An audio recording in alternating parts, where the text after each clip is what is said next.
If you needed a reminder of why the clubs love the opportunities created by the Anglo-Welsh Cup, it surely came at Kingsholm, where a couple of debut makers stole the limelight early on.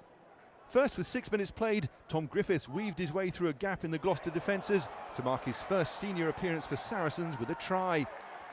And then it was the turn of a new face for the Cherry and Whites to take over.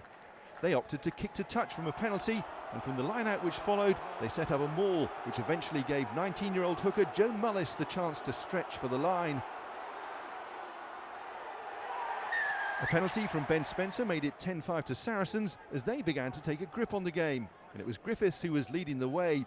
A former Gloucester Academy player, before being released 3 years ago, he gathered the ball from Nick Tompkins and scored his second of the game. Not bad for a man who once watched from the Kingsholm stands as a season ticket holder. The young stars couldn't do it without some experience alongside them, of course, and while he may only be 24, Spencer already comes into that category.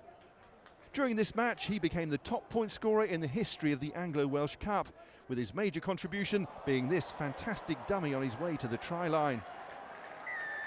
Spencer went off at half-time with his side leading 25-5, and the second half was a very different affair. Gloucester needed something early, and they got it as the ball was worked wide to Dan Thomas, who had the strength to finish things off. 6 minutes later, Sarries were once again being tested, and when Callum Brayley's pass found Henry Purdy, the tide was clearly turning. So it was no real surprise when the home side made it 3 tries in 11 minutes. Purdy was involved again, whipping the ball out to David Halafanua. And when Lloyd Evans converted, there was just 1 point between the sides. The Anglo-Welsh Cup holders seemed to have steadied the ship as they claimed a try-scoring bonus point through yet another debutant fly half Tom Whiteley. He converted himself and it was 32-24. But with 14 minutes left, the Gloucester pack flexed their muscles to devastating effect. Sarries couldn't cope and paid quite a price. A penalty try given, and Kelly Brown shown a yellow card. Now it was 32 points to 31.